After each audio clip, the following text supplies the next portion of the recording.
ಮಾತನ್ನ ಕೇಳ್ತಾ ಇದ್ದಾನ ಈ ವ್ಯಕ್ತಿ. சொன்ன வார்த்தையை கேட்கிறாரா இவர்? విధేయతను చూపిస్తున్నాడా?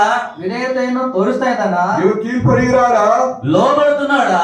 ಒಳಗಾಗ್ತಾ ಇದ್ದಾನ? இவர் கீழ்ப்படுகிறாரா? భయపడుతున్నాడా? ಭಯ ಪಡ್ತಾ ಇದ್ದಾನ? இவர் பயப்படுகிறாரா? ఎక్కడికి పొమ్మంటే ఎక్కడికి పోతున్నాడు? ಎಲ್ಲಿಗೆ ಹೋಗಂದ್ರೆ ಎಲ್ಲಿಗೆ ಹೋಗ್ತಾ ಇದ್ದಾನೆ? எங்கே போ சொன்னால் எங்கே போகிறார்? పోరాని స్థలానికి డబ్బు ఖర్చు పెట్టాడు. ಹೋಗಬಾರದ ಸ್ಥಳಕ್ಕೆ ಹಣವನ್ನ ಖರ್ಚು ಮಾಡಿದ್ದಾನೆ. போக கூடாத இடத்திற்கு பணத்தை செலவழித்தான். పోవలసిన స్థలానికి సిద్ధపడలేదు. ಹೋಗಬೇಕಂತ ಸ್ಥಳಕ್ಕೆ ಸಿದ್ಧಪಡಲಿಲ್ಲ. போக வேண்டிய இடத்திற்கு ஆயத்தப்படவில்லை. ఆ ప్రజల విషయంలో దేవునికి ఎంతో భారం ఉంది. ఆ ప్రజల విషయದಲ್ಲಿ దేవునికి ఎంతో భారమిದೆ. அந்த ஜனங்களின் பட்சத்தில் கர்த்தருக்கு எவ்வளவு பாரம் இருக்கிறது. వారు రక్షించబడాలి. కురుట సభ இப்படி வருகிறது என்று சொன்னார். దేవుని ప్రణాళిక, దేవుని సంకల్పం, దేవుని యొక్క ఉద్దేశం యోనా పట్ల ఎంతో ఉంది. ದೇವರ ಪ್ರಣಾಳಿಕೆ, ದೇವರ ಉದ್ದೇಶ, ದೇವರ ಆಲೋಚನೆಗಳು, ಯೋಜನೆಗಳು யோனாவின் விஷயத்தில் ಎಷ್ಟೋ ಇವೆ. தேவனுடைய திட்டம், தீர்மானம், நோக்க, ஆலோசனை யோனாவின் பட்சத்திலே பெரிதா இருக்கிறது. నినివే పట్టణానికి పో.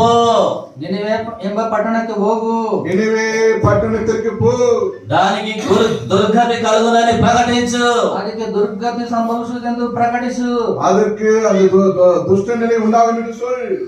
ఆ కాలములో నినివే పట్టణం చాలా పెద్ద పట్టణం. ಆ ಕಾಲದಲ್ಲಿ ನಿನಿವೆ ಪಟ್ಟಣವು ಬಹಳ ದೊಡ್ಡ ಒಂದು ಪಟ್ಟಣ. ಕಾಲದಲ್ಲಿ ನಿನಿವೆ ಪಟ್ಟಣ పెரிய పట్టణం. క్రీస్తుకు పూర్వం కొన్ని వందల సంవత్సరాల క్రితమే ఆ పట్టణములో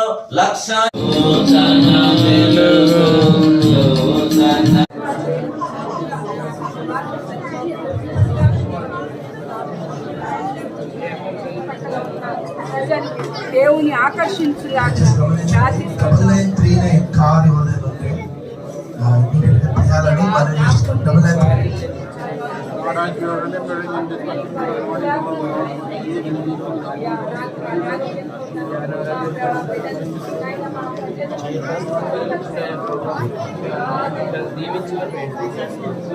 heal